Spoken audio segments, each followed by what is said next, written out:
platforms, right? Sorry, just in case we cover anything, because already that was great. Sure. Yeah, exactly. So the HIFA strategy right now, as far as, where we're going to get immediate funding to continue building out the DO, that's just going to each one of these layer ones. They all have huge budgets. There's like at least 4 or 5 that each have 500 million plus that they're putting towards their ecosystem. So I think we're just going to go and work with aligned layer ones and interoperate with them. And that's also going to help get more developers, help the DAO get out there more. And there's really no reason to try to isolate with one tribe of this new renaissance. We're always trying to connect it all. So that's what HIFA is building the tools for. And SEEDS integrates with HIFA's technology too. So if SEEDS wants to, we can also launch the SEEDS token on any one of the layer ones as well. Interesting. So what does this mean for like HIFA as a DAO product? It's still a DAO product, but now it's saying a DAO product that's wanting to be compatible with all of the layer ones out there. So that's what I was saying with it being the middle waist, is it's now we're calling it just DAO middleware, where ideally in the future, if anyone wants to integrate with a lot of different layer ones, then they just connect with DAO. The DAO graph is what we're calling it itself. So that's kind of how the internet works. If you want to connect with all the infrastructure places for our internet, then you just connect with the TCP/IP, HTTP, those protocols, right? That's what we're building with the DAO graph. Is if you connect with the document graph, then you get all the infrastructure and any of the apps. Does that make sense? Interesting. I think so. So you're essentially saying that this is a DAO protocol layer that can be implemented on any blockchain. Right. Here, I actually have graphics for this, because why not? Because I think this is important, especially with your understanding of it. So it's wisdom here. So this is what we're building, is this stock. Well, this is actually what he's built. It's not building anymore. We've been working on it for the last 3 years. I just wasn't fully aware of it until recently. So anyway, like I was saying, like all the information for your DAO, the financial data, governance data, whatever. Yeah, I mean, he's like, yeah, I've been trying to tell you for a couple of years, just that's not my strong suit. I'm like, yeah, well, fair. Your strong suit is building. Mine's supposed to be telling the story. So let me get better at telling it. So that's what I'm doing right now. How does this differentiate, would you say, from these like DAO as a service networks like DAO House and DAO Stack and Aragon, etc., those kind of like that ecosystem?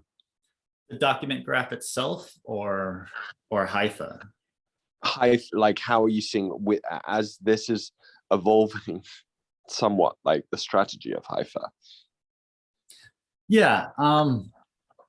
So I don't know what all the other groups are entirely up to. And I think they're also doing amazing stuff. And I don't even think we're really competing. We're all kind of collaborating and exploring this new world together. So with that aside, from what I see is they're all building within one layer one. So, DAO Stack is on Ethereum, not DAO Stack, DAO House, for example. Anyway, but now they're moving to also be compatible with multiple layer ones.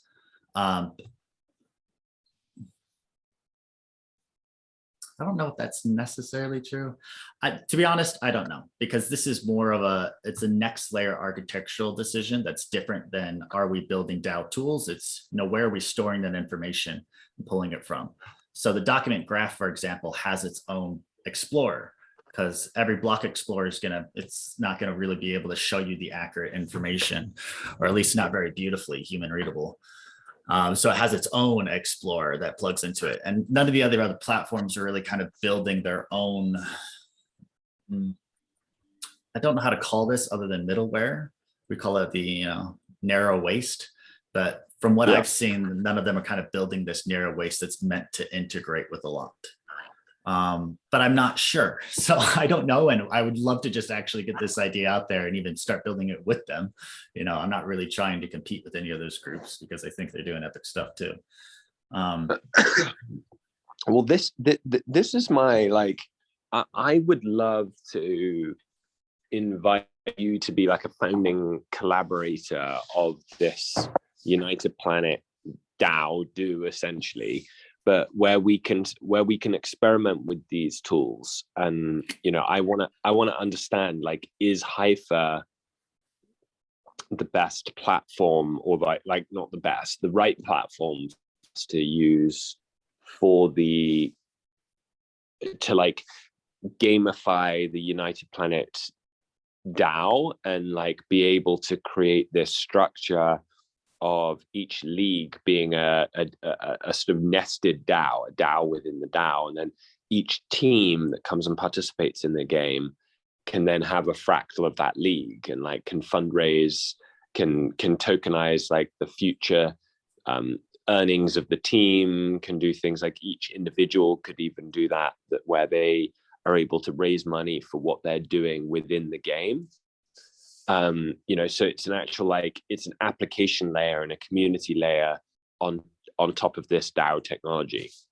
And I'm looking to, like, find the team that can write that white paper and raise that initial capital and like experiment together now. And I'd love you to be involved. Yeah. One, I love it. I mean, that's why we keep having all of these awesome conversations. So same vision. So I'm super biased, of course, like we're building Haifa for this technology. I mean, that's why we called Haifa, because we want to use it as the mycelial layer to be able to build new economic systems on top of it. And to experiment with building new systems. So I shared you this other one with like Wisdom Network. So this is also something I'm putting together right now, and why I would love to work with United Planet is it's a different type of template for a different type of organization. And we can model it with you. And I'm in the process of actually capturing these templates for different types of organization structures. What policies are really important, what roles are really important, what's your circle structure, how do you get this MV new organization structure design so that more groups can just kind of come in and like step into useful templates and get going. It's kind of like, flour companies are out there making bread recipes and hosting, workshops on how to make bread and all that stuff because they want people to buy flour. So it's kind of a similar idea with Haifa. It's like, well, we have this epic technology to build new economic systems, but if no one knows how to do that, or the barrier to entry is so impossibly high, then no one's going to come in. So what I'd love to do with you is template creating new organization structures and work with United Planet. Obviously, I think the model you've been working on is brilliant. And this is something that's, potentially going to start replacing the firm or the corporation as the preferred organization style, right?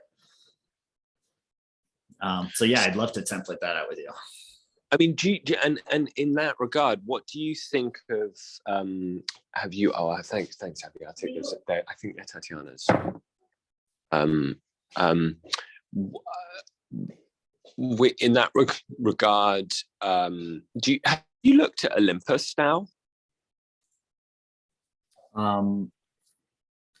Yes. What's your thoughts on it? That it's probably irrelevant to what we were just talking about. Well, reason it might be, I don't know. It's sure. I was speaking with a friend of mine yesterday, Tom Kinashenko. I don't think you've met him yet, but he's deep in the kind of impact blockchain space. And has been looking and said basically, like, the mechanism by which Olympus is essentially like raising capital for its, like, the instrument is replicable. They've figured something out around the marketplace side and the marketplace dynamics, and he was like, you could fork that model and apply it in a impact orientated way, where I'm curious of your thoughts on it. Kind of fresh. A lot of groups are already forking Olympus Pro, so that's kind of like overdone at this point. Clima is one that did Olympus. Clima is the example. They were actually a partner to Olympus. Sure. Yeah. I call it Ponzi-nomics. So I think they use the Ponzi design to, build a sustainable economic system, or rather a sustainable financial system with. And that's fine. So what they've been doing is they've been using that kind of Ponzi growth, but then taking a share of it and then locking it into a protocol treasury that actually backs the token. So as it's, takes off, it does have a backing that gives it a foundation. So it makes it so it's not possible to collapse to zero. So there is still going to be the Ponzi growth and collapse, but it doesn't collapse to zero. It collapses to, 20 or 30. And then all of a sudden it's stable from there. So it is kind of interesting that you can create kind of a stable currency that has a backing of value, but you're going to still have this Ponzi, mountain crash before it stabilizes. So I think that's interesting. I'll see how like Olympus works out, long term. And that Ponzi growth where it stabilizes, all of that growth is being fed back to the people who are taking the risk. So, it says you're getting, 100,000% APR, but you're only getting that based on the day's value where you're in that Ponzi climb. But that 100,000% APR probably looks more like 1%, or even probably in the -% once it actually collapses to its, sustainable value. So it is interesting from that point of view because it raised a lot and it's locked away a lot of value. So right now each, I forgot, I looked this up a couple of weeks ago, but last time I looked it up, they're backed by about $30 a token. But at that time, they're selling for $900 a token. So it's like, okay, and people know that, but hey, Ponzi-nomics. I think since then it's crashed to like 400 or 300 or something. I don't know. So yeah, it's interesting to me, but I'm way more interested in new social systems, new economic systems, and kind of rethinking that. Well, I think so much of crypto is still stuck in, let's literally rebuild Wall Street onto blockchain. And it's, guys, the reason this whole revolution started, and I'm calling it a revolution because it's acting like one, it's just revolving, is because the 2008 financial collapse. Like, it was Wall Street playing these ridiculous freaking games and causing a fragile financial system, and then it collapsing. Everything they did in 2008 Wall Street is what they're doing right now. So it's like, guys. Yeah. No, why are we just doing that again with better tech? That's stupid. Yeah.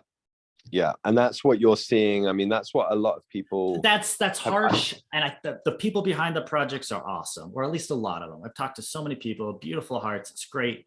But, it's hard to shift paradigms. It's a big task to ask to say, completely reframe the way we've been taught and we've been encultured to look at financial systems. So it is difficult to step out of that framing, but I think it's fucking necessary. And I think it's the work you're doing with these, events and bringing people together and shifting consciousness. I think we need to actually put more energy into that, because all the technology that's being built on this exponential, route is coming from the same consciousness as the freaking problems that we're trying to, fix. So I think we need to, that's why I'm also interested in kind of redirecting us back to the village conversation about, physical villages coming together and then building these tools from there. And experimenting real time with, how do we build the DAO? Well, we don't know a more beautiful way to govern just yet. We're experimenting, and those experiments would probably happen better if we're, physically in person in a beautiful environment, eating well, doing everything right. I'm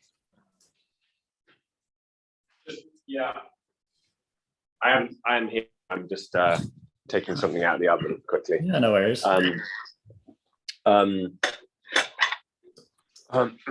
So with regards to the village the village like offering, what's the latest there? So I'm talking to more projects. I just talked to Shane, Frequency Village, right? Which one? Frequency. Yeah, of course. Yeah, I know him well. Yeah, well, of course. So anyway, I just said it. Anyway, so I just talked to him yesterday and got caught up with where they're at. Incredible progress. I'm connecting with George Orbillion about he made an offer that we could use his 19 million skyscraper in San Francisco. He's trying to figure out what to do with that next and loves this idea. So that's it as far as like finding new villages that I think are going to be part of the 12. And there's one in Guatemala that Will and a whole bunch of people like that are up to. Otherwise, I've actually got the template down. I got it up in a Git book and it's a lot cleaner and it's ready to go. So I think at this point, all we need to do is have a recorded kind of like launch video where we come together, share the vision, what we're doing, and then finalize what 12 projects we're actually going to launch with, and then start going and launch the crowd sale. Yeah, and so the crowd sale would then be, it would essentially it would be raising for each individual project, or how would you do it? Yeah, each project would have their own raise, but we're going to kind of market at the same time together. Yeah, exactly. So we're saying, hey, Regenerative Renaissance, building a new civilization. We're starting with 12 different villages, land back DAOs. Here's 12 offerings. If none of these are right, that's okay. There's another cohort coming in the next year or whatever. And then we have 12 different projects. So rather than let's putting a lot of energy behind this particular project with this particular feel, we get to say, look, we're actually out here building new type of social systems. We need a diversity of them because there's a diversity of different humans, and we're going to try to grab 12 diverse different examples to show how this is possible in a city with a skyscraper in San Francisco, in a beautiful island like the project with Shane. In some degraded farmland, which is the Valhalla project, in Canada. How do we take, just monoculture, crap, terribly managed earth, which is so abused, and then be able to transform that and turn it into villages. And that land is super cheap. How do we take abandoned rural towns? So this is happening all across, Portugal and Spain and the States, actually everywhere, where the rural countryside is being abandoned and then they're moving into the city. So there's all these incentives to come back out and, buy up these villages and towns and to try to revitalize them. So we're going to do a model where we're actually taking over and revitalizing a town. And then the last one we're working with is kind of retreats and resorts.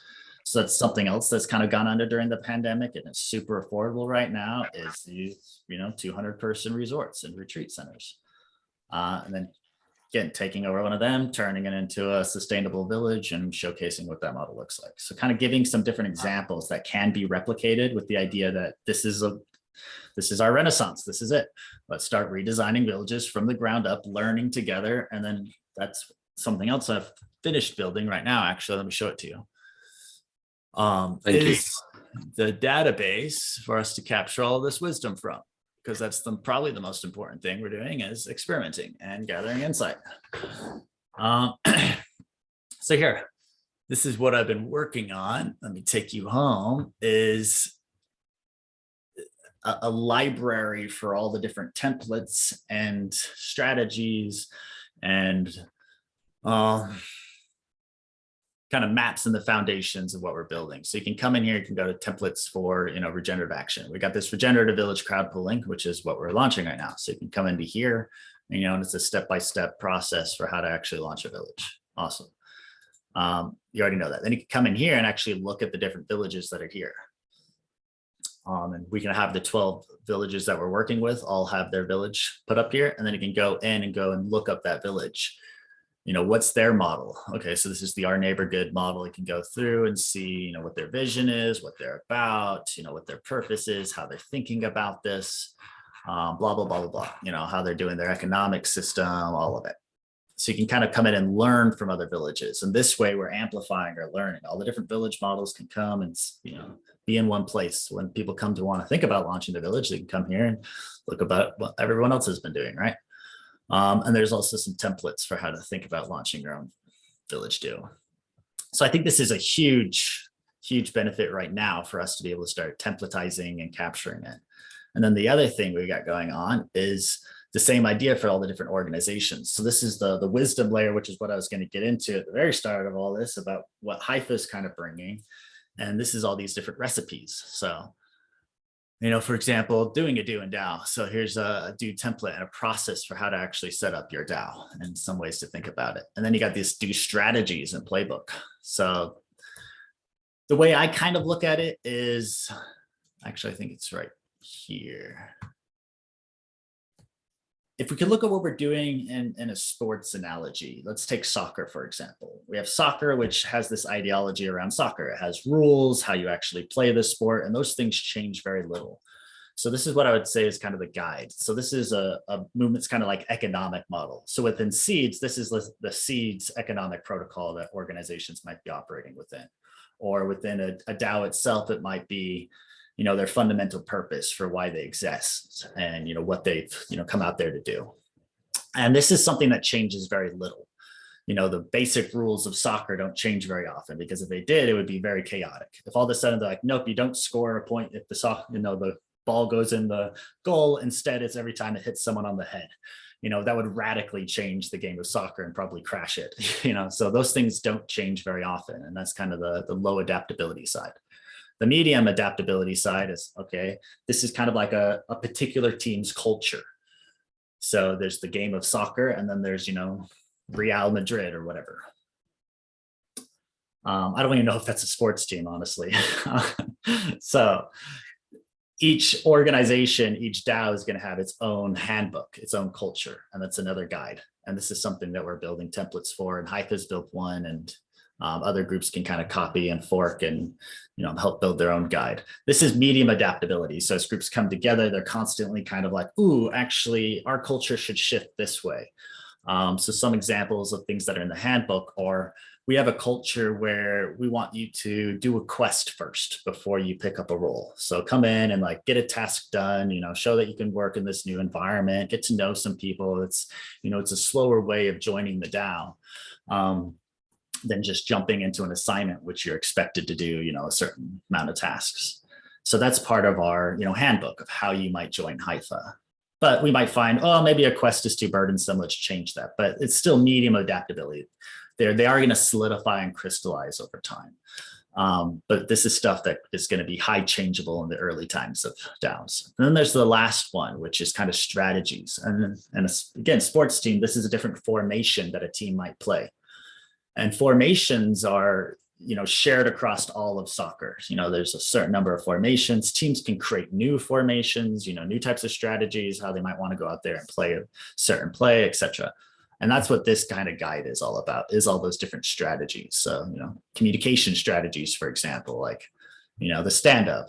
A lot of people are familiar with this, but it's a strategy for how you communicate, a recap, doing a weekly recap or whatever. And then there's governance strategies, like how you do different types of voting. There's coordination strategies, like how much do you work? It's like the 2-1 sprint is do 2 weeks of intense focus and 1 part off. So there's different ways of organizing a group, the 9 to 5, for example. Seasons, that's something we're working on right now. That's huge, compensation strategies, celebration strategies, etc. So as we're going through as new organizations and we're learning how to, better wield power and do, communicate, etc., we can start sharing all of our strategies here, templatizing them so we can learn from them better, make them really simple. So every single one of these is really short, to the point, and that's how this guide is supposed to be. It's just a reference guide that we can keep building as a global community. So I think this is really important with United Planet too. So when you guys are coming together as groups, even the United Planet process itself, that would be awesome to, templatize, how to run an event. Let's open source that. You're right now, we're going around the world running one event at a time, but let's have an event being run every other day because we've decentralized it, right? You're muted right now in case you've been talking. So yeah, I so agree with this point. That this is what we need. And so do you think this DAO, how you've structured Gitbook and the resources there, do you think that we could create a similar kind of playbook that would give teams the ability to structure their role within the meta DAO, if you see what I mean, so that this becomes like a gamified DAO? 100%. So let me, real quick, I'll just show you the rest of this then, because this is exactly what we're talking about here. Can you send me the link to this Gitbook? Sure. Yeah, I will do that. So for example, here's the SEEDS Commons, and let's be building this together. And this is all of these are a different organization right now. And they're all doing different things. So you can come in and click on them and you can see, okay, what we contribute to the movement. And they're saying, okay, these are all the tools and how to create with them and start doing it too. So every organization launches and puts their organization in here. So you can come and see what all the different organizations are bringing. And then everyone who wants to join the movement, they can come in here and be like, all right, let's start clicking on these things. Okay, what do they contribute? Who are we? There's a quick thing about their purpose and vision, what they're about. And you can very quickly be like, oh yeah, I love Haifa. I want to be part of them. Cool, this is what they're building. I could build that stuff too. Then I'll click here and figure out how to create with them. So this way it could be just this open source onboarding environment to be able to join all the different projects that are part of this Renaissance and be able to see them all in one place. This way, we're also not duplicating efforts. If you're building a new organization because you think the movement needs it, you can come here first and actually look it up and be like, okay, is there a gap for what I'm offering? Oh, there is a gap. If there's not and someone else is doing it, go join them. Let's do this together. Like, we need these tools. We don't need to be the winners necessarily. So yeah, I think this is another huge part of it, and we could start showing the entire up ecosystem too, and doing it exactly. We could basically we could take the same structure as you've laid out here into because what you've created here is essentially, it's like a productized white paper. No, not necessarily, because a white paper is always like, this is what we plan on building. This is something that's in the future. This is more of a guidebook, a handbook. It's more of a map of the ecosystem. There are white papers in here, sure. So as an organization comes up, they might have their white paper. I think Haifa needs to get it's up here as well. Last piece I wanted to share with you, or two more pieces real quick, is there's the economic tools. So how to design new type of economic systems. So the Renaissance Village model, which we can get into another day. But yeah, local food economy is the template to be able to launch food economies backed by SEEDS, and that's the SEEDS currency that's being built. The seed bank, SEEDS gratitude. Seeds for Seeds is actually giving seed banks that store their seeds the currency. So it's a way of subsidizing people setting up local seed banks. And anyway, stuff like that. So here's some regenerative economic tools. So as we start discovering them, we can capture them here. Final piece is cultural tools. So it's the same idea with strategies on how to organize a new DAO, but this is on how to live a healthy life. So you're unpacking a lot of different strategies on how to reach different meditative states, or how to do breath work a certain way, or whatever. We could start capturing these, and again, having an open source resource library, we can come here and learn how to be part of this different culture, and learn what patterns other people are finding are useful, and what practices are being beneficial for you, et cetera, et cetera. And then also doing the film that we're building. So doing the crowdfunding for that, Renaissance 2030 film, open sourcing that as well. So we could just start having this whole video channel. Anyone can start creating their own 2030 content or 2040 content, start visualizing the future world. And, we could start capturing it open source. And then giving people the ability to NFT their content as well. Sure. That would be interesting. I have such a hard time with a big part of the NFT movement, because I see this whole this thing from a Renaissance lens rather than a revolution lens. And I see the NFT thing being like, how can artists, monetize and own their art better, is kind of approaching the culture from a broken lens, because we don't need to, monetize our gifts to the world more. We need to figure out how we can all thrive better together, so our gifts can just be given. Every artist I know, and myself included, I want to just give my gifts to the world, not necessarily from the money. I want everything I'm giving to be open source and free, because it's an idea, it's helping move humanity forward. And I see NFTs are kind of more of a capitalistic idea of how do we take control and ownership more of the world, rather than how do we make abundance and open source more of the world. So, but it's not all that way. And of course, this thing's kind of mixed. So I would be interesting if the SEEDS Commons itself, and this is what we're doing, is actually doing NFTs. So everyone gives their art to here. The Commons itself reflects value back out to the artist, same value for kind of everyone. And then the art is sold by the Commons itself. And then that money goes to fund the Commons work. So setting up new villages. I think it's a 50-50 model, where 50% goes to the artist and 50% can go to the Commons. I think would be a good way of doing it, so that then you incentivize, because you don't want to have an incentive. You know, you want to incentivize the quality of the product. Right. But that's just a thought on that. Okay, so no, that's a good point. I'm just being ridiculous. So yeah. I mean, it's just a way, you know. Anyway, but, so in terms of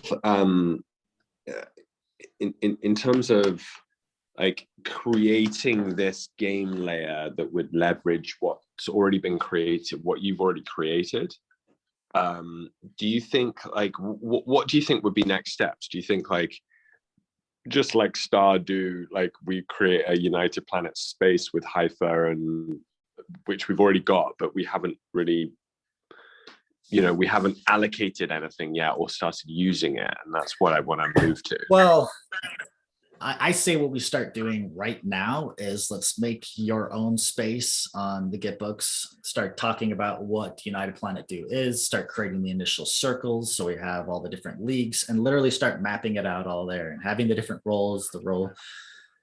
Hey, Neil, it is 9:30. Wow. What we can do is just real quick, you guys probably know each other, right? Or not yet? You look familiar, but I don't know. You two are both epic humans, and you're meeting right now. So, hey Neil, nice to meet you. Nice to meet you, Lucien. I'm yeah. Where are you based, Neil? I'm in Washington D.C. Nice. Okay. I'm here in Ibiza in Spain. Wow, beautiful. But used to be in yeah. I'll brighten your Friday morning with the Ibiza. Yes. So Neil, what I was just sharing with Lucien was actually the Gitbook itself, because what Lucien and I are working on are, he's got this thing called United Planet. It builds leagues around the regenerative development goals, brings people together, and then they coordinate to accomplish, you know, improving on the regenerative development goal, whether it's localizing food systems or whatever.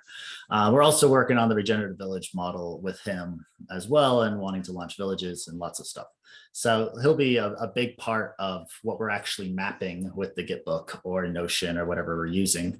And what we were just talking about when you showed up was the United Planet model itself. So using a Gitbook or something to actually set the organization, say what it's about, and then have all the different circles, all the different leagues that are a part of it, you know, what roles are open, and build the template for what the do is. And then also templatize this. So what you're doing, Lucien, is you're building an impact organization, a decentralized, you know, purpose-driven impact org with a purpose to build a regenerative civilization. Awesome. But this impact decentralized organization model, we can template, and we can build kind of a skeleton around, and also start storing it here. So when there's different templates that teams find for regenerative action, which I also think could be something the teams are doing, is building these templates to be like, okay, let's templatize setting up a local food economy. So it literally walks through a process of how our group can do that. Like, hey, find a restaurant near you who wants to partner with you, who's already doing local food, host an event there. Here's literally a flyer to, you know, copy paste to run your event. Like step by step, how can we take, you know, direct action to, you know, shift our civilization right now? So this is what, you know, I'd love to start building. Like we've been talking about this information's kind of out there and scattered. I haven't found a place where it's already in one place. If there is one, and if anyone watching this knows if there is one, let me know. And then we'll just try to bring it all in some place. But anyway, so I paused there. We're all kind of on the same page. I was going to have Lucien and I kind of stop before you showed up, Neil, but I'm like, actually, you probably want to know each other. We're here to have the same conversation. So maybe we can just flow with flow. So I'll pause there. I agree with that. The one thing I want to add to like these templates is that the links at the bottom is saying, here are the links to 3 or 4 or 5 projects that are modeling this right now. Right? So it's like, this is just talk. Now here are actually links to actually people who are actually piloting this in the real world. And of course, you know, a lot of them are going to be in the SEEDS community. So because like, for instance, the alternative health marketplace. Well, I know you have mixed feelings about the marketplace, but like, it just— Not at all. I just think it was our focus because it already exists. So when the community was talking about, let's build a marketplace, I go, no, there's already impact organizations building marketplaces. Let's just go integrate with them. Like, Yeah, anyway, go on. yeah, agreed. So yeah, so just for that reason, it's like, you know, people in alternative are like, this is a short topic, but just alternative health, that's like not covered by insurance. You might as well just start that as a whole marketplace already, since it's not even covered by health. That's perfect for SEEDS. So who are the people that are actually willing to be part of that marketplace right now? Let's start collecting them and form this model marketplace. And so these are the kinds of things that where people are ready to model that, but what's missing are the templates, or how do you go about doing that? And then, you know, and having the two sides talk to each other. Here's a template about how you would start up an alternative health marketplace. And then here are the people who are actually wanting to do it right now, who are willing to get paid in SEEDS. But then, like, what do you do if you have too many SEEDS, right? And then so these are all things that people want to do right now, but like are kind of untethered by themselves, wondering how it could happen.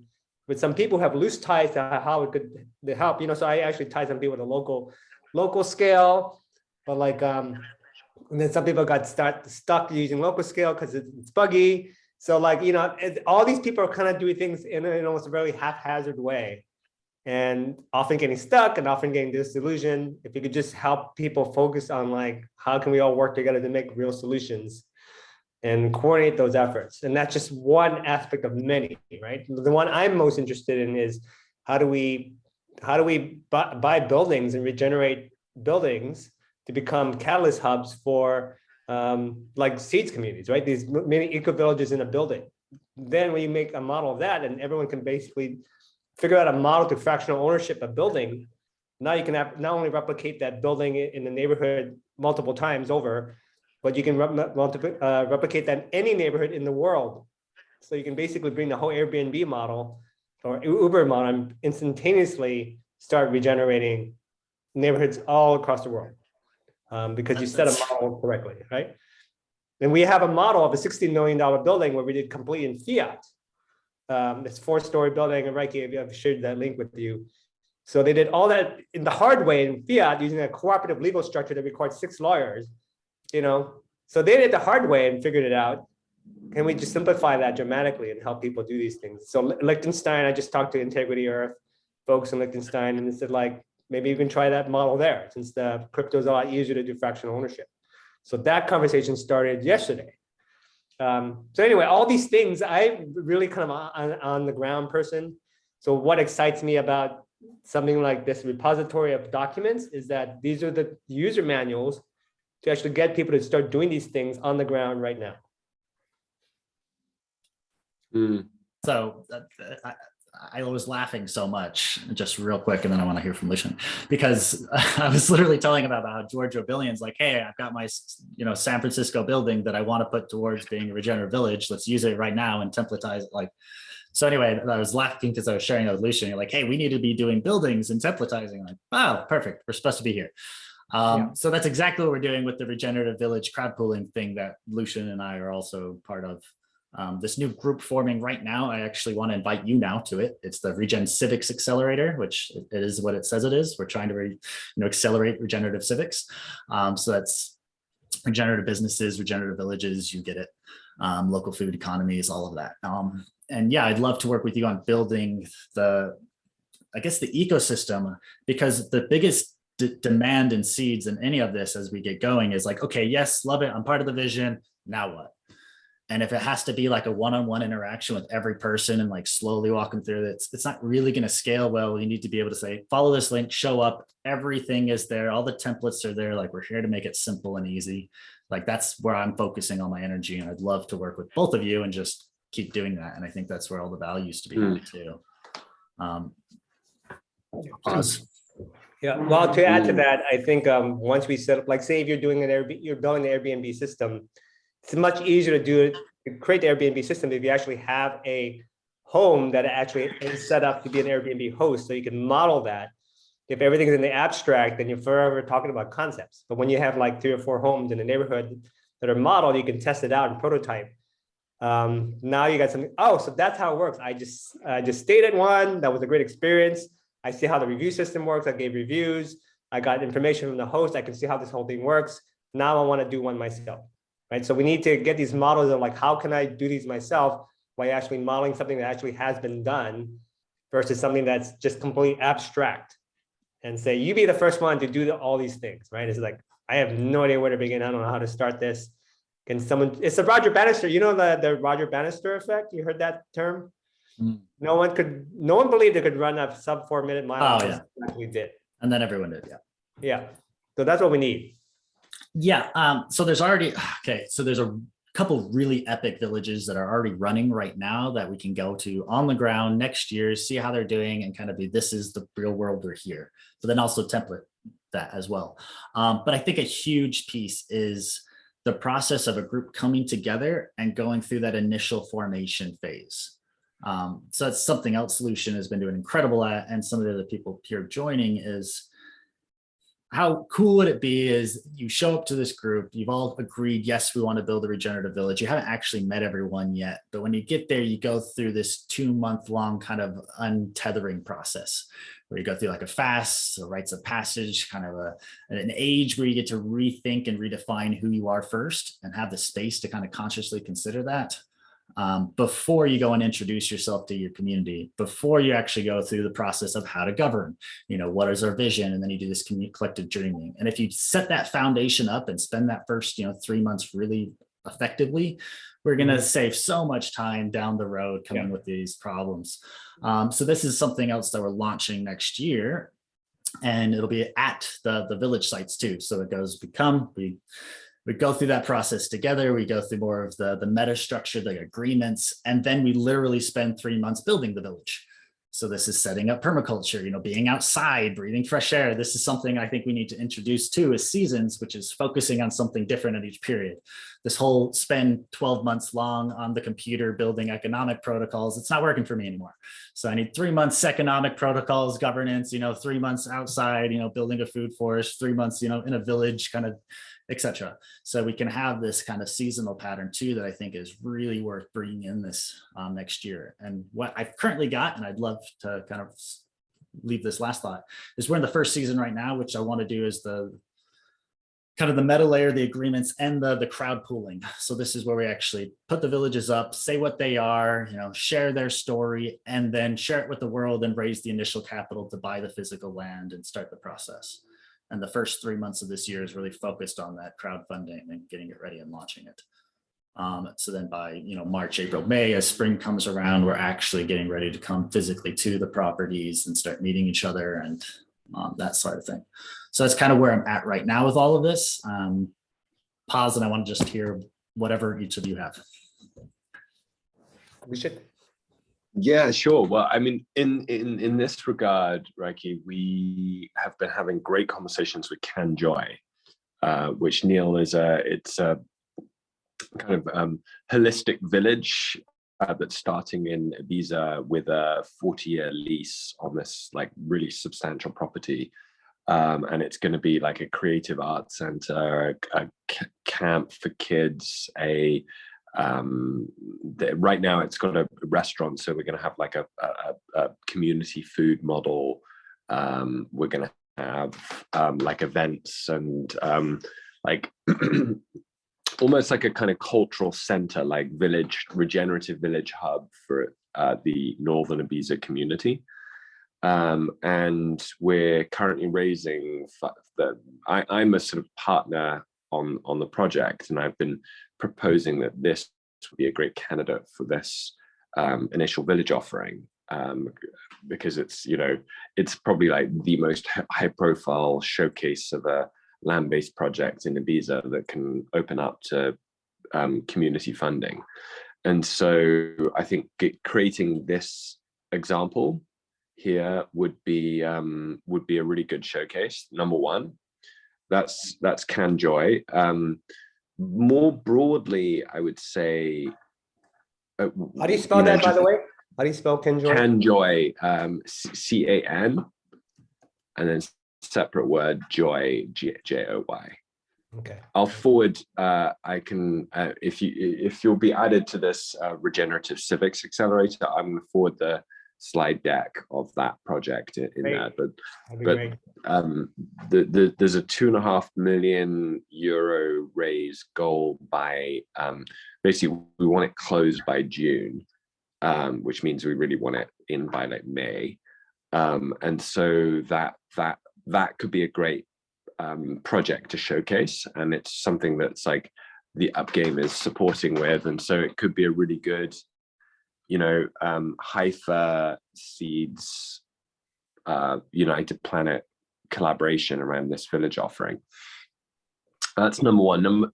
The bigger picture here, and what Reiki and I have been collaborating on for since we've known each other, is creating this meta DAO, basically meta impact DAO around the Up game. And the Up game is something I've been running as an experiment for about the last 18 months. And it's essentially a storytelling impact accelerator where we bring together teams to articulate their visions of the world in 2030 and like transformative systems change. And then what we do is our vision here, the next stage, is to basically allow those teams to start to run fundraising loops around them fulfill on their vision. And so the whole idea is it gives impact teams the ability to have like access to an ecosystem of support around them, like a kind of impact commons, and gamify their own participation in furthering their projects, and showcases in that way. So it's called the United Planet game, and it's like we structure it around 16 leagues. The idea is each one of those leagues becomes like a circle within the meta DAO, and then each team is then given their own ability to fundraise within that meta DAO. So it's like a gamified ecosystem. Well, I really strongly believe that gamifying, you take all that energy of people playing games in massive multiplayer online role-playing games, and the skill sets that it takes. Like I had a little test where, like, you heard of pro-social? Yeah. So the 8 core design principles of pro-social, which is how you actually get a group of people, how you herd cats to actually be co-creative and productive together. These 8 core principles are the same core principles that I see in massive multiplayer online role-playing games. I went to the 8 core design principles with a 10-year-old, and he understood all of them. Conflict resolution, shared identity and purpose, rewarding behaviors, and recognizing behaviors that are not acceptable, defining what the acceptable behaviors are in the first place. So all these things are just tools for building a community that these guys who are playing video games are practicing literally every second. So gamifying this process, I think, is just right in line with like how to get people truly engaged in a fun, compelling, spend 20 hours a day, working on something. This is the pro-social. This is Alan Honnock's work, right? Eleanor Ostrom is the person who founded the core principles of which it's based. I'm not sure who. Then there's a number of people who created a pro-social, came out of her 8 core design principles, and then they kind of formalized it with some psychological elements to it. And I'm going to share a link to of course, I created a wiki for it. So I'm going to share that in the chat right now. Would be the change? Cool. Okay, so this is huge, which just popped into my head. This is why I want to design this space with you, because I'm thinking always like how to categorize things. And I think this is actually the best, maybe not the best, better than what I currently have as a categorization structure for the DAO strategies. So when you're coming up and trying to categorize, what strategy you have for your organization, these I think are the 8 types of, areas that they would fit in. So I was trying to figure that out the other day, and the one I have is probably not as good as this one. And actually, I think you're going to show me something about Notion, because our community plan for Gitbook just ended today, and they kept denying our community plan for pedantic reasons, being like your title of your contributing document was wrong or whatever. So it's a bunch of weird stuff like that. So I don't know if we're going to get a community plan. Does Notion have anything like that? What I loved, so this is what I wanted to ask you real quick. What I loved about Gitbook is it's the Git process. So it has that merge and, you know, that open source nature to it where it's all stored on Git and integrated with GitHub. I thought that was really awesome. I'm wondering if Notion is anything like that, because I don't know about Notion anymore, and you know where it compares as far as open source, you know, and community platforms, and is it going to cost a whole bunch and all that stuff. Well, what I know, this is what I know about Notion. I don't know if you guys heard about Open World Alliance. And had mentioned that, and Franz had met with them, and I spent 6 hours with the CEO when I was in Mexico, and he gave me a proprietary look at the engine behind the scenes. And of course, you know, everybody's always saying they're doing this thing of like figuring out an AI model for tracking trades in both fiat and the regular markets and in crypto. So they created an AI tracking engine that monitors all these things in real time, about over 150 different APIs that they're tracking. And then they created a system by which they bring in investors and use this AI, and then whatever profits or gains they get are required, a fair amount is required to be put into regenerative projects. And then they have an overall regenerative pool that they also create skimming from all this to actually give as grants. So it's kind of in many ways a fiat version of Seeds. I mean, obviously maybe 20%. Oh, you know what would be like, epic to do with them? Because what we're needing to do next is that exact same model, but not, I'm going to try not to hate on the idea that they're spending all of that beautiful wisdom on markets, but do the same thing for the regenerative metrics. So we're using the donut economic model. We want to track the social floor, the economic ceiling, you get that, and actually build that into an engine so that as we're doing these villages, this is their regional contribution score. That's when SEEDS, right? Yeah. And that score is being based on how regenerative they are. And then the more regenerative they are, the more of these funds they could get. So whoever's using the most regeneratively, let's just keep rewarding them because our planet needs to be regenerated. So, so we can actually use open world, and they could be the whole, both sides of it. I'd love to partner with them and just fully integrate and bring them into This is Mark Kane's project, right? Mark Kane, Oh yeah, I've talked to Mark Kane a while ago back too, and we were meant to. I pitched this idea to him forever ago, and he's on. So anyway, I think he already is. Let's just make it happen. Yeah, and they have about Neil. What was your read on the legitimacy of their claims? Right. Mark's so claim? so I'm not an AI technical expert that I can actually scrutinize whether the AI technology actually works or not. Well, the claim is. Mark's claim is like what I think many thousands of people have claimed, that they have an AI that can beat the markets, and its proof is in the pudding. And until you've proven it, it's like you can claim it, and you'll be along the line of every single person that's claimed that. And the problem is it's an arms race, because the markets is just different AIs too. So even if you did beat them for 3 months, everyone is constantly doing it, which is why I feel like it's wasted energy, because we need to be applying that to things that aren't going to change when you build it, which is economic system flow or ecological system flows, and social balance, etc. The donut economics. Well, that's it. I just think people can make claims, but do you know what I mean? It's like I had my doubts whether this was actually legitimately functioning. I think Mark means well and has big ambitions, but I think he's kind of claiming a little early that it works, and he hasn't actually proven that it works, as far as I'm aware. But I might be wrong on this. Well, they said they piloted it. I mean, he said they piloted it and it works, but so here's the bottom line. I dug in a little bit to the pilot, because I'm like, if you're going to be claiming you essentially print money, we don't need to go too deep here. Let's right. Neil, you dug into it. Yeah, don't worry. We got better things to keep talking. Totally. So it's the same. The overall read I have is like that's why I preface with like I am not an expert that actually can claim it actually works. But what impresses me is the same thing with SEEDS, right? Can I tell like SEEDS is actually going to work financially? I don't have the knowledge to tell people that it's actually going to work.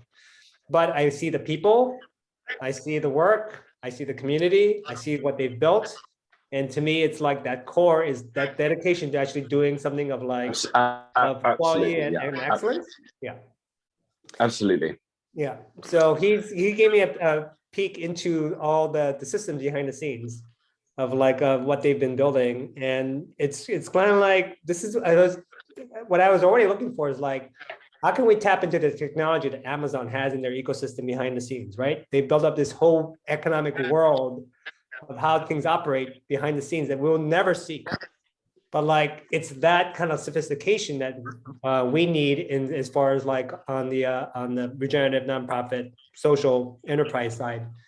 And so when he gave me a peek into what they're doing, it just had such layers upon layers upon layers of like sophistication in it that I said, these guys are serious about what they're doing. And like for instance, their executives are people who like work at Oracle and Fortune 500 companies. So the talent level is like, they're not fooling around. They're bringing in executives who made, 6, 7 digits on their staff. Who was?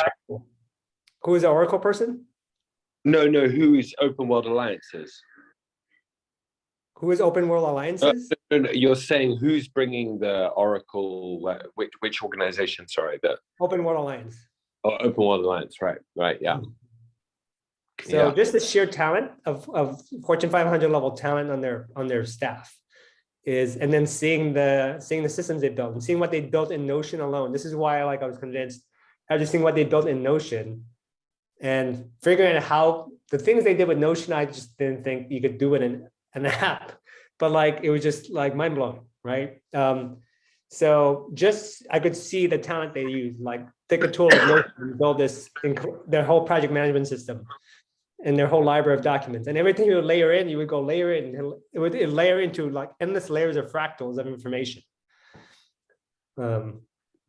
So anyway, it was just my judgment about the level of sophistication and talent on their team and their community.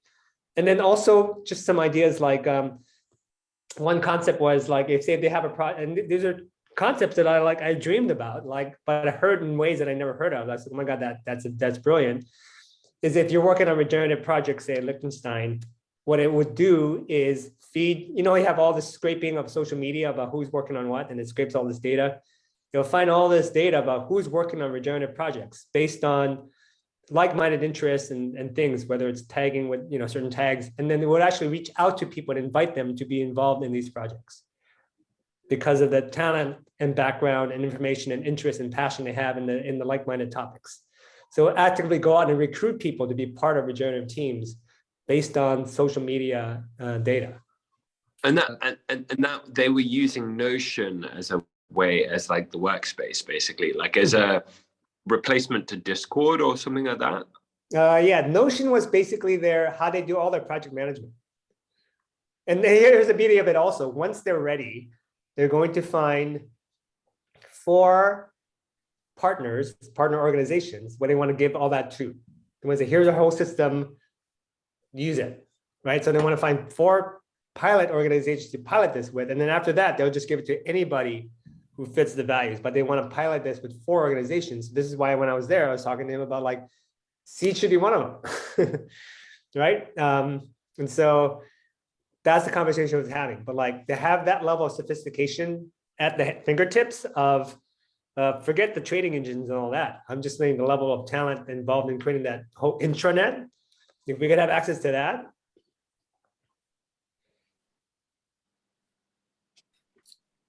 Heck yeah.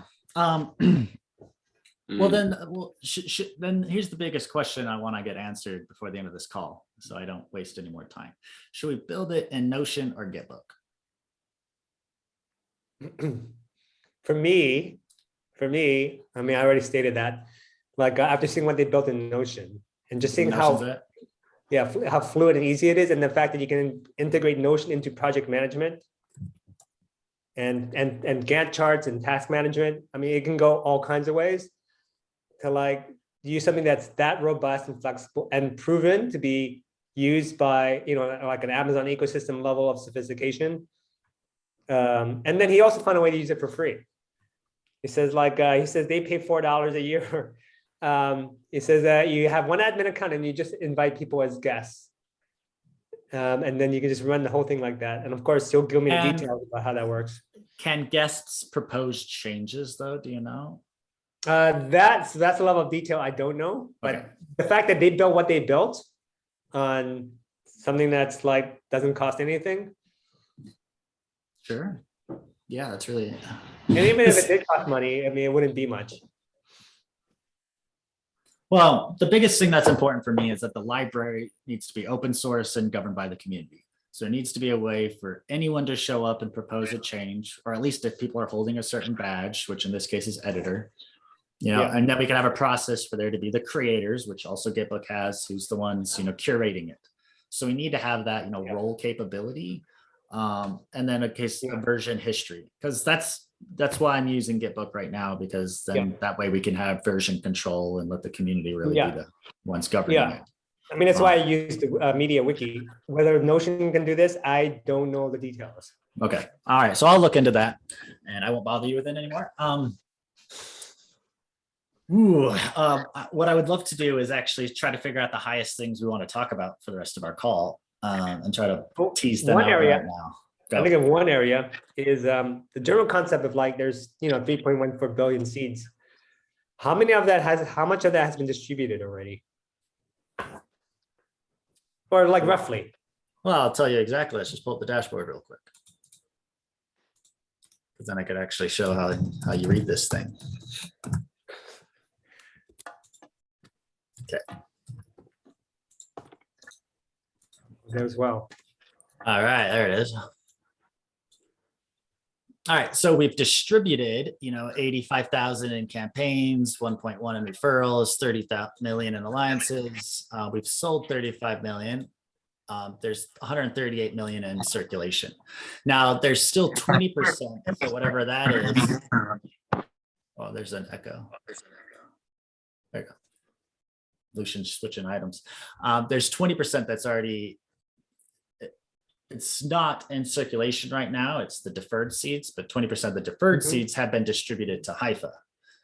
Got it. And then otherwise, everything else is still sitting in I think the majority of seeds are still in the gift.seeds and the alliance.seeds accounts. The screen share just went off. It just went off? I see it. I can see the screen share. Oh, good. Yeah, so here, if we look down here, still, this started with 35 and it's still at 32. So we haven't used very much of this. We still have this 20% that's sitting in the bank. So the bank was meant for some, it's a lot of the stuff that's happening in the DeFi space for us to be able to finance that, set up, decentralized exchanges and stuff within the Seeds ecosystem. There's some protocol seeds. So that's 20% there. So 16% has been claimed by probably, I'd say the majority of this is I know the majority of this is Haifa, but this is how much is sitting in escrowed accounts, the deferred seeds. So 16% has already been, earned by people in the community, which is actually super low given how far we are, that only 16% has been claimed. Right, that's my point. It's like 3.14 billion is just to get us to go live, right? To get us to a mature state. Or just exactly. To go live state. And then after that, you create more. And as the looks at it, we haven't even got started. So this is actually why I thought, we don't need to do a relaunch, because we're at 32.2%. We're basically where we still started. Like it's peanuts we're talking about. So anyway. Well, because the bottom line is what I'm trying to say is that there are lots of people who are willing to work and have done work for seeds. A lot of people who will work for seeds, but a lot of people have done a lot of work and then got no seeds for it. And yet there is this abundance of that's seeds. What these are here for. So everyone who's done work, there's an alliance right here for you. Come claim it. Yeah. Well, I mean, Well, what I'm saying is it's like a simple solution. This is just a model is like the RE111 program. Yeah. I mean, I think that's beautifully simple. And for instance, just using me as an example, like it motivated me to actually record all my work and share it with people. And it was just beautifully simple, right? Because it's kind of like share your own gratitude. Well, by the way, I think the gratitude thing is brilliant. It is if people would use it. No, a lot are. We need to make it simpler to use, and then I think it would also be great. But anyway, go on. Yeah, but I think if there's basically an option for people to just share all the work they're doing and just get compensated for it, with the trust at the rate of like the RE111 program, it's a tiny percentage of seeds.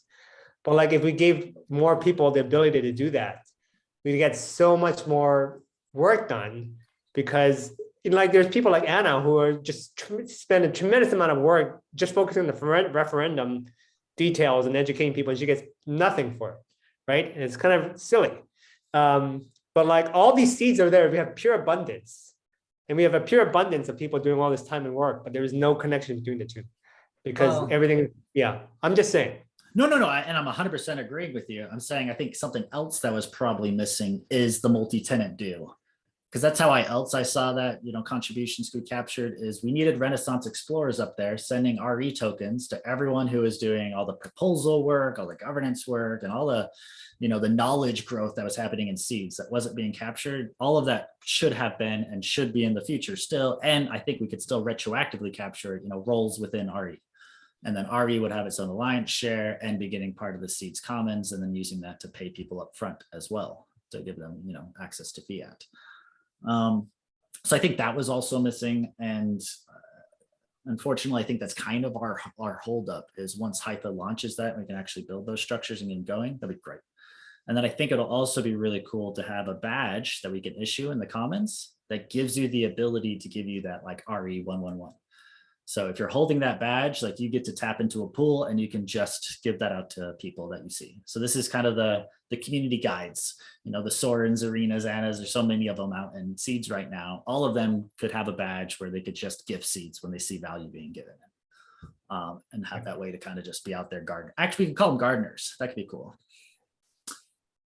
Yeah. So anyway, that's generally that. I just see so much work being done, but like there's a disconnect to compensation. And that's just a whole thing. And the other one I've always wondered about is like as an alliance. Like for instance, we have our Changemakers program, and then I also have the Be the Change Cooperative.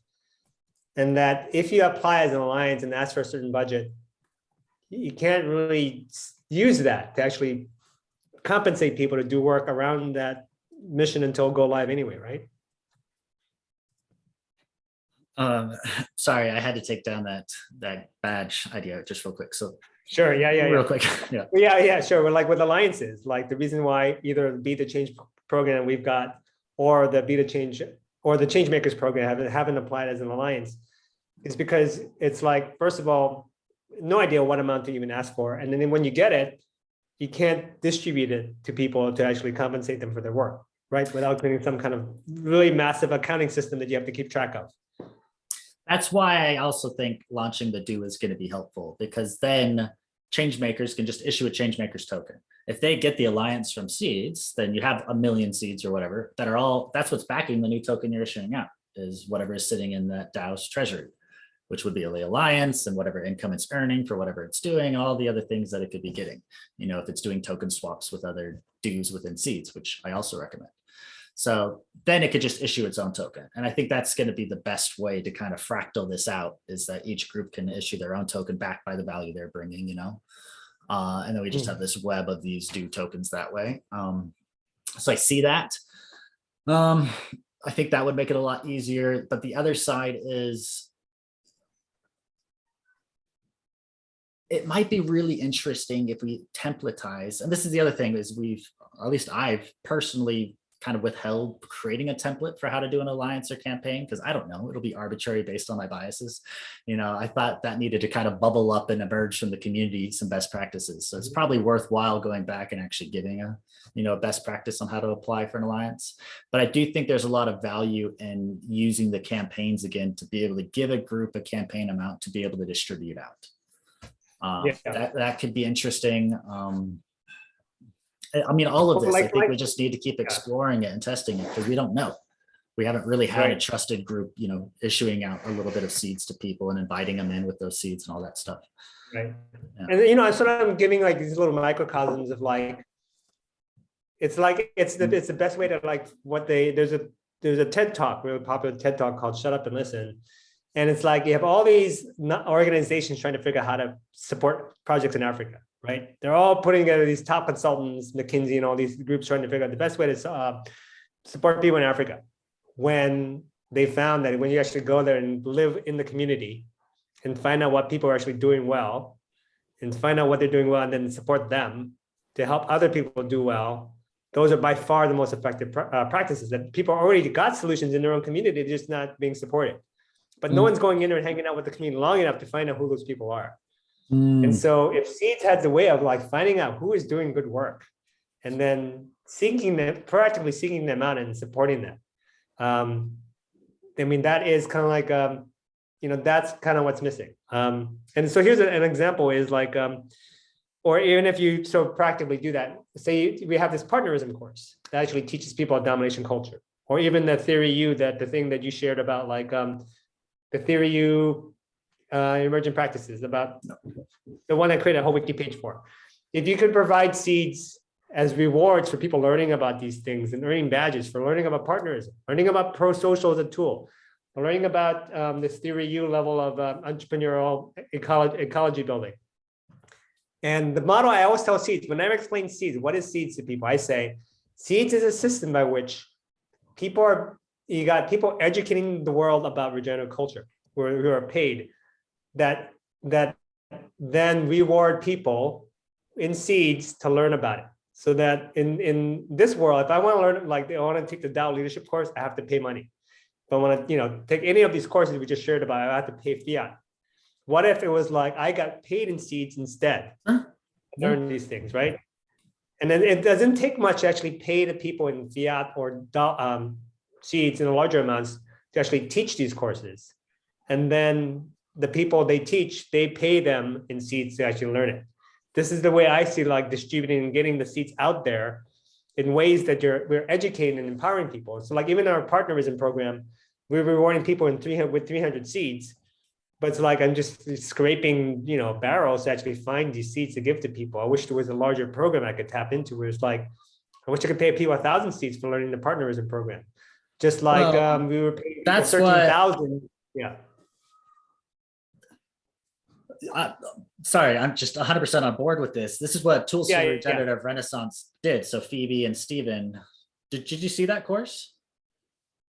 Tools for the Regenerative Renaissance? Yeah. No, Phoebe doesn't, that name doesn't sound familiar. And Renaissance, okay, so I'll share you that with you. This is something that we did. It was Renaissance University. They had like 8 lectures. They brought in Daniel Christian Wall and Charles Eisenstein and a whole bunch of like awesome people. That's what it was. So they had 100 people in each one of the courses. And what they did is they had to pay in Seeds to reserve their spot, but it was small. It was like, and it was just to have them go through the process of learning about Seeds and kind of getting them. So you just paid a little deposit in it. And it was to have an incentive to finish. So we kind of figured that out too. If you have something at stake there, you actually want to commit to doing it. Who knows if that worked or not, long story short. Once you get through the course, if you stay through all of it and finish, at the end, you win X Seeds. So it was a better than free university where you still have to pay to stake your spot. But if you finish and you learn it all, you get paid. So we ran that twice. I think it was super successful. We had 200 people go through that. A lot of those folks ended up coming to Seeds and joining the movement and getting involved. So I think it's great. It worked really well and the community supported it. They still have a bunch of Seeds and they're wanting to do another one. So maybe you want to work with Phoebe and Stephen and run the next course, or let's just do it again. If you want to have pro-social do the exact model, like let's keep replicating it. And let's give you a lot more Seeds to kind of work with. I'd vote for a proposal, and I'll also help you stake the Seeds for your proposal too. So if you put one up, I'll. That's the thing that Open World Alliance. That's something that Open World Alliance, at least Mark, has had a visceral response to. Was like he didn't like the idea of like having a stake. I'm just saying it's a personal thing he had. Didn't like the idea of a stake. I mean, the reason why I had a hard time with it is because, we're doing this, reward people with 2,000 Seeds to onboard people rather than giving it to the inviter who would disappear, right? Give it to the actual people who would actually onboard. And so that's our current proposal. But so we're going on our way to propose this and create this system. But like it's like saying I had to pay $5,000 to submit a grant to a nonprofit. And if they don't accept it, I'll lose the $5,000. I'm thinking, why in the world would I want to take that kind of risk, right? The only reason I'm taking that risk is because we don't value 5,000 Seeds as much right now, which is a terrible reason to actually be willing to put the risk up. But if I actually value those 5,000 Seeds, I wouldn't want to risk losing that because I was trying something innovative, and the worst part is it got voted down because the vast majority of people say are in Africa. and they only vote for their projects. And therefore, because of the core model, 80% of all the votes right now are for 2 projects in Africa. There's no votes left for the other 3 projects, right? So these are all these things that are in place that kind of make it hard to actually do anything productive. Yeah. It's so So interesting. anyway, yeah. So anyway, in some ways, it's good. like, how can we just massively simplify things so that people doing good work get rewarded? Well, I think simplify. the global governance thing was a misnomer. If you go back and look at the Redwood Governance 2.0 and some of the, I think you did already. The big thing was like coming together to do these global campaigns doesn't make any sense anyway. It makes more sense to have the SEEDS Commons model where organizations are coming in and then we're funding those organizations to do good things. And then proposals are then going to those organizations. So we could actually have, local food impact organization where all the proposals to support, are going to that due, and there's a council of, experts that are blah, blah, blah. You get it, rather than the whole global community voting on proposals. So that's part of the fork I was proposing, was to shut down governance altogether like that, because I didn't think it was necessarily working. The second way I'm trying to solve this is with the seasons model, is to only do governance within, a 3-month window. This idea that we have the global thing happening every single month, I think that's also why you see, some communities focusing, because they actually get out there and get people to go vote each month, for that particular thing that's up. So you just see that the people who put the proposals go in and bring in, and round people up to go vote for them. So I don't know if it's working that way. So those are 2 ways that I think might help. Is 1, let's not try to make global decisions like that. Like, let's try to fractal it out into organizations. And 2, let's focus our efforts on governance within seasons. So maybe how I kind of saw it is 1 season you're doing your local governance, and that's your time to, in your particular regional governance, look at how governance is working. Look at the last year. What could you improve? Really hone in over that period, find tangible things to evolve them, and go on for another year, Well, I think the more hyper-local we can be, right? Like, you look at indigenous tribes, they're only focused on their own governance. They're not worried about what's happening in the continent of the world. As long as we create a trustless system where, as long as you follow on the principles, you can govern things however you want within your own little bioregion. So to be able to submit, and it's going that way. It's going that way with the SEEDS Commons and things where people have a. I think it would be.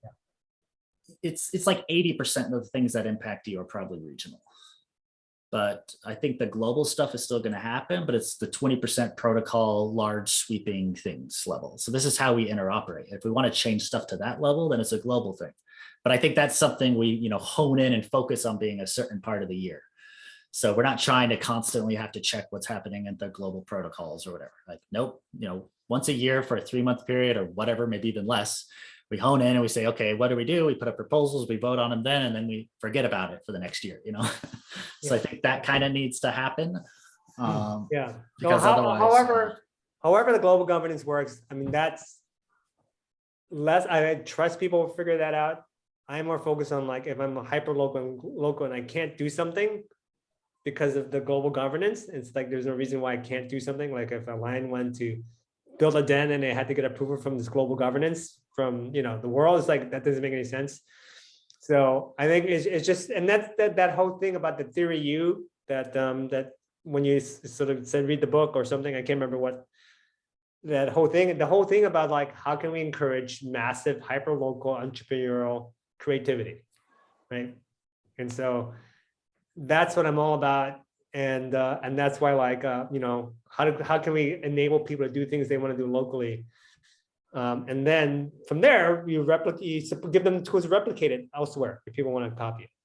So I want to spend more of my time talking about stuff like that. It's way more fun anyway. I was just sharing some of the things of, like, how it's really hard to do things hyper locally because of the way things are governed globally. That I can't do that, but I think it's all changing for the better. Yeah, I'd say the goal is to have that each local community can do 100% of what they want within their local community context. And that probably that will be how it will be anyway, because we have the concept of forking and fractal out. So if a community ever reaches that point where they can't do something, or they have all these exit strategies where they would if they really wanted to. But what I was saying with the 80-20, and we got to get so much more nuanced to what I mean by governance, because there's all these different scales of what we're talking about. But I'm talking more of the protocol layer. If we want to change, how we're interoperating, that's a global conversation. That can't be a local conversation, because otherwise people can't interoperate with them. But and how I'm seeing regenerative economies is we're meeting 99% of our needs locally anyway. So that global conversation only impacts you 1% or 5% or whatever isn't being met locally anyway. So it's kind of how I'm seeing it, is most of the beauty is going to happen locally. So yes, I'm 100% with you on that. And let's build templates. That's also something I would love to do with you. And I was sharing with Lucien it before. So let me kind of share with you super quick. You probably get this already. But this is what we're putting together right now. Is libraries of templates, for example. So a role library, a badge library, policy library. So all of these badges we're talking about. You as a new organization come in here and be like, okay, what badges? Here's some different badge ideas. Cool. Facilitator. Oh yeah, this is what this facilitator badge means. Great. So we're not reinventing the wheel over and over and over. We can have all the different badges here as people discover them. So when an organization forms, like, yep, we're setting one up. What are badges? I don't even know.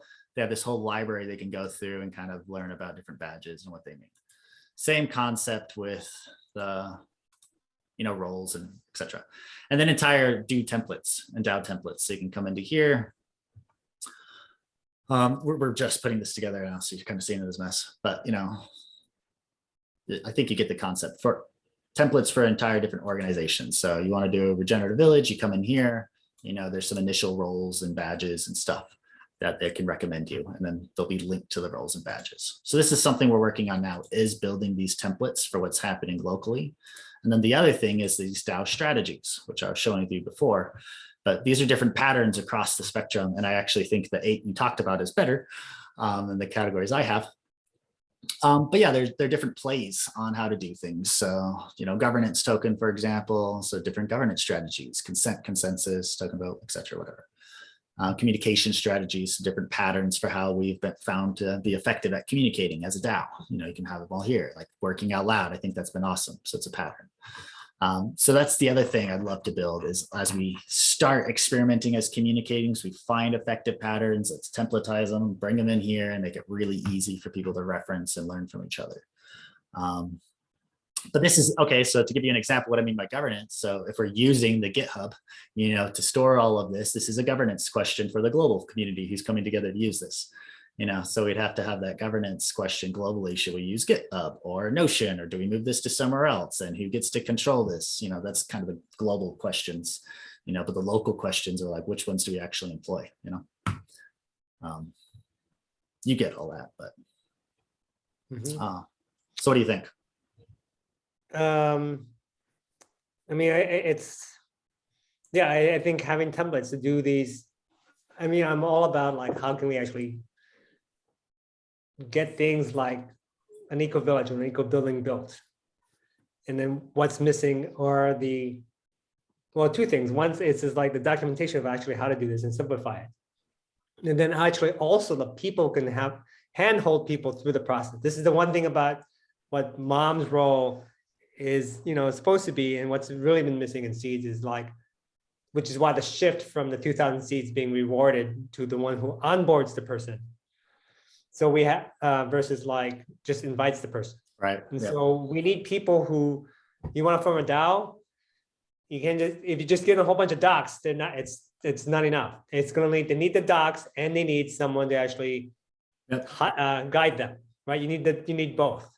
And that's where the guides can be the people who you use the SEEDS budget for. All these seeds you have that are not being used, to have a whole slew of staff people helping people build regenerative projects. Well, what do you think about just using the ambassador badge? The badge is already there. People have already gone through a process of earning it. Do you think that, what do you think? Well, like for instance, if you want to, hardly any of them know how to actually form a DAO. Okay. So we need a different badge. It's like a DAO. Okay. Yeah. Like I'm a DAO ambassador, or I'm a DAO builder, right? Yeah. I can help you. And just imagine if you had 10, because right now there aren't any people who can actually dedicate their time to helping people build DAOs. How amazing would it be if there are 10 people who are dedicated staff that were helping people full-time build DAOs. Because like, for instance, I've like, I stopped short because I've watched your video, I've read things, but like, and then I had a conversation with people and it says, oh my God, forming a DAO is just way too, and then someone says, oh, it's super complicated, it's way hard. If you want to start a DAO, don't even get it unless you want to get super, complex. And people are saying, yeah, don't form a DAO, it's too complex. If you want to get access from the SEEDS Commons, finding another way is too complicated. If there were just a group of people who are dedicated to saying, no, it's super easy, let me help you. There is nobody in SEEDS that can do that. I think that's a role in the SEEDS Commons itself, because that's helping the SEEDS Commons actually have the organization. So that's probably one of the first paid roles in the movement. Yeah, is DAO catalysts. So let me put this down as a role within the SEEDS Commons. That's a proposal. Yeah. But it's basically, people who want to help people get things done. People like, and you can help people to build eco-villages, and the reason why I started building is the building is a lot, everyone knows a building in their neighborhood. It's easy to start with. When you start talking about like a village and you talk about land, it gets way complex, and not everyone has access to land or even, is in the scope of a village. But like just finding one building to generate, and then 80% of the process is the same, whether it's for a building or a village anyway. So you're learning the skill sets. But like to have someone on board to say, you want to do a regenerative project, here are the 10 staff in SEEDS that will help you make it happen. Yeah, no, I love it. Necessary. I've been playing that role actually, and that's probably the best way of articulating what I'm doing is, helping these groups actually form and set up their dues, and and I'd see you playing that role, and actually we have that role in Haifa at the moment, not for 10, but for 2 or 3. And that's for helping them use the do technology and getting it out there. So I think if we're looking for the immediate term, I would actually recommend kind of bringing you into Haifa. And if you want, I'd love for you to be in this role. So this is my bias here. So I'd like to talk to you about, setting that up in Haifa as being a do catalyzer and helping other groups, because we have tons of groups reaching out to Haifa too to get set up. We need someone to field that. My interest is in actually helping people with this model of like forming a duo for the purposes of regenerating a building as a microcosm or a fractal of how to do one for a village. It is a village. Yeah. So like, it's not for the do just for the sake of creating a do, but like, because there's a lot of do's that form that never do anything. But like if it was created for the specific purpose of building something tangible. Like when I was in Mexico, when I got COVID when I was in Mexico, and it was basically pretty much, I had to cancel my flight. Someone, I don't know if you heard of Regen Tribe. Some guy basically is paying for 10 people to live together and work together to focus just on regenerative projects. He pays for the room and board. So I just happened to luck into having known them, and I quarantined with them. It was great. We talked about SEEDS all night that first night. It's crazy. But like, if we could actually help people build places like that in every community, like a SEEDS community center, a place to come and talk about SEEDS and regenerative projects all the live long day, have an organic coffee house on the ground floor, co-working space, residences. So this is I talked to the Integrity Earth people like about doing this in Liechtenstein and in Idaho and in Tulum. But we have then Regen Civics Accelerator. Sorry, I don't know why I forgot that that's obviously where we're playing here. And we have projects that are already here that want to do it. Like I said, George is wanting us to use the San Francisco building. Yeah. And we have tons of locations. It's there. We just. Yeah. So we had someone in the SEEDS community that would say, here's 2 or 3 or 1 person that actually can help you build these things. Because right now I'm kind of volunteering my time to do this in Liechtenstein and Idaho and Tulum and DC. But like, if this could be a role within SEEDS to whatever do, now suddenly becomes real. Now SEEDS is actually helping people build these real places and then in the process, using the do tool to create the tokenized economy within that building, right? They're actually demonstrating in real time what the future of this civilization could look like using a building as a fractal of a village. Yep.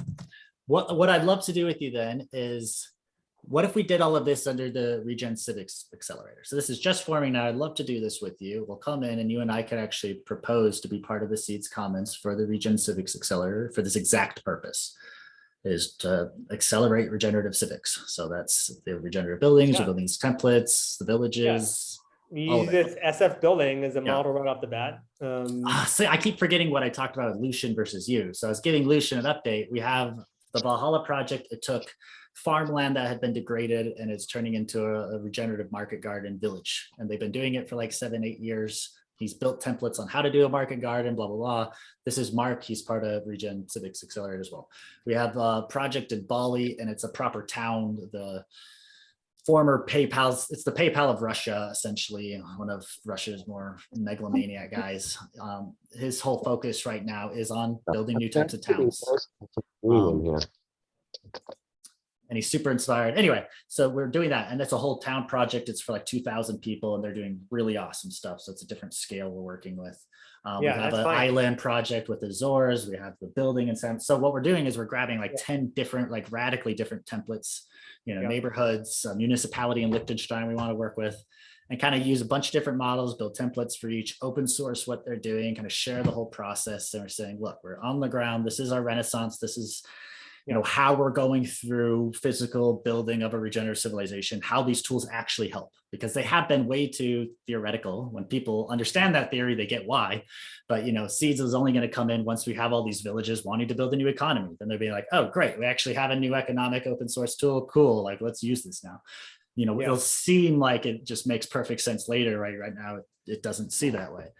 The same way with a do, like, why are we coordinating? Like, why are we issuing badges? All this stuff will make a lot more sense once you get it. Okay. Yeah. Well, I mean, like, just as an FYI, the focus for me on building is because I want to focus on building is because it's the easiest building block of a village that is applicable to everybody in the world. 25 years ago, literally 25 years ago, I came to DC to found something called the National Town Builders Association. It was basically progressive developers building villages, right? So my scope has always been on villages, but like there's oftentimes a little too much ego attached to building something that big. To coordinate that many people, it's just usually they fail more often than not. And it's usually too few people making too many of the decisions. So until we get to the co-creative mode of like a Burning Man, it's like, let's just start with a building. Let's just do it at a building scale and get that down right before we jump right to a village. And then I'd say they aren't progressive. And that's why I think we need to do all the different models at the same time, because they're going to be a different template. I agree. Doing all so the same I don't know if it is. Okay, good. So, because I was going to say, it's not like you're evolving, like you take the same model that works in okay. My point is, like, my background is in villages. So we can do a village, great. But I'm saying, let's also do a building, because it's easier to shrink the ego when you focus on a building than when you're talking about a village. The ego gets it's like, we got to get rid of the village term, because when I say village, I actually define it myself, which is a terrible idea to define a word that already exists. So we need to come up with a word that doesn't exist that means this: a group of people coming together to explicitly meet their needs. So it's identifying their needs, pooling capital to meet their needs, and doing it in whatever way they choose how. That's what I see as, that could be in a building, that could be on a freaking cruise ship in the ocean, like whatever. I think it often looks like, and my bias is it looks like, food forests with epic houses in a forest that's got a bunch of other animals living in it too. That's what I want to be part of. That's why. But I call any group doing that a village, but that's probably a bad idea. So anyway, what would you call that? Oh, just regenerative development. Okay. But is development right? Because development is weird. I think development term is like taking nature and turning it into artificial. Regenerative co-creation. Okay. I mean, whatever. To me, it doesn't really matter. But like, it's regenerative and it's about co-creating. It's about like, it's a bottom-up approach to actually defining your own environment. Hmm. By the way, one quick note. Then this is a. We're gonna be late. Your appointment's coming up. It is coming up, and she's wanting to go in. Yeah. My last comment I want to make, because this comes up a lot in SEEDS, is that there's a lot of talk about, and this is always talk with environmentalists and green people, which the irony of it is buying raw land to save 90% of it, so they could develop on 10% of it and justifying that as regenerative development. I get so much of that I hear so much of that as the way to go, but it just like, that's fine, you can do that, but I just would rather not. So you're start saying from- taking raw land and then developing 90% of it and then leaving. Oh, no, the 10%. opposite, developing 10% of it. Okay. But the idea is saying, hey, we're preserving 90% of it. And I see it as, no, you're developing 10% of it, justifying the 10% by quote, saving the 90%. I see, again, Here's how- environmentalists do this all the time, by the way. I'm a little bit too Charles Eisenstein pilled. Maybe I didn't get it from him, but here's my view is I think the whole, preserve nature thing is this still part of separation. Righty, can I just use this opportunity? I'm just getting this whole setup here going for dinner, and I got to run. Ooh, that's a beautiful. It's our Friday. It's our Friday, isn't that great?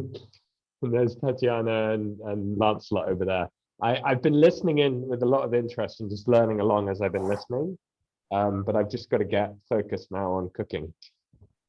Understand. Love you, brother. We'll talk soon. Great, love you, Reiki. Let's speak next week. Cool. All right. Nice. Great. Great to meet you, Neil. I think you'll be seeing him more in, Regen Civics. Yeah, anyway. looking forward to it. Looking forward to it. Accelerator. All right. Take care. But yeah, I mean, okay. So the what I was getting at is I hate the idea of develop 10, preserve 90, because it's still the idea of separation, as if there's the human component and the nature component. What I'd love to see and what I think regeneration is about is the integration of that. Like our built environment is in harmony with our ecosystem. So it isn't like we're developing any of it. We're inhabiting and co-creating with it. And the net effect should be, what the net effect anytime humans went into an environment and co-created with it is a diversity of abundance is created. All the research showing that the Amazon was actually gardened, and was the reason it's so diverse and beautiful and healthy was the humans that were living in that environment and co-creating with it. We see a lot of problems in our forests right now, and why wildfires start is all the wood's falling to the ground and building up on the ground. It needs humans in there, taking that wood, burning it, picking mushrooms out of it and doing stuff with that wood and constantly, engaging in the environment.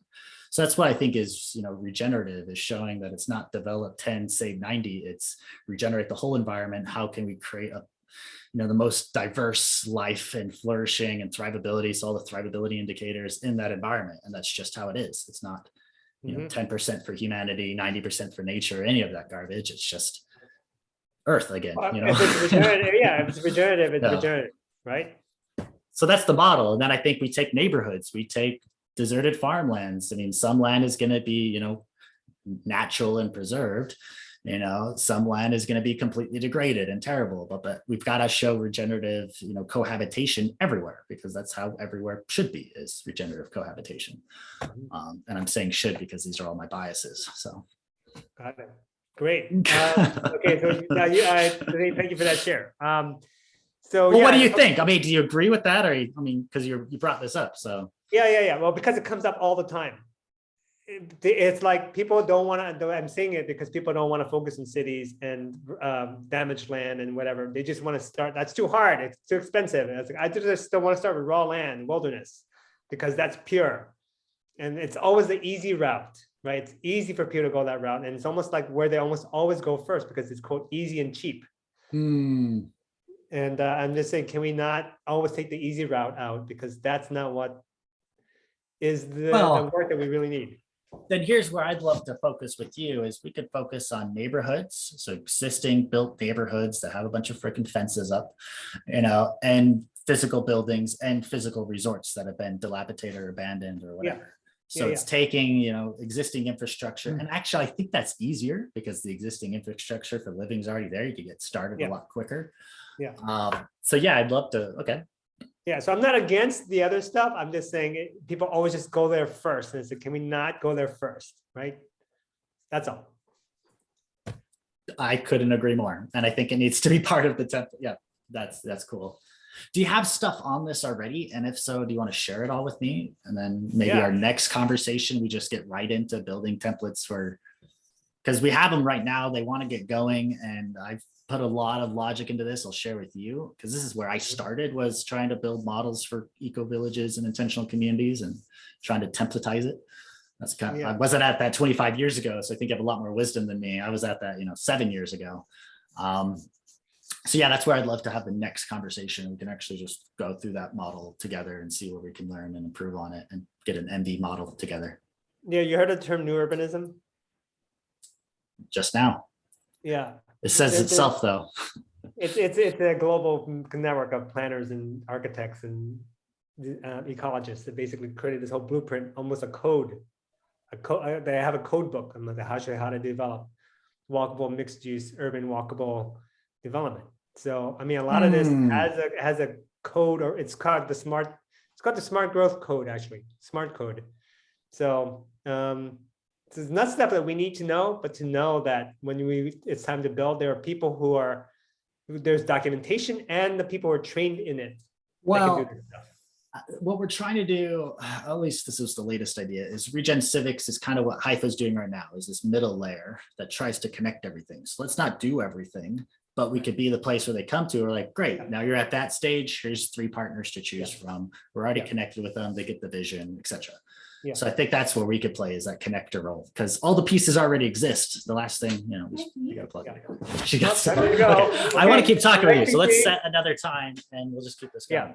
Great. All right. Well, have fun at your appointment. I will. We get to measure how big the baby is right now. So Congratulations. All right. Okay. All right. Until next time.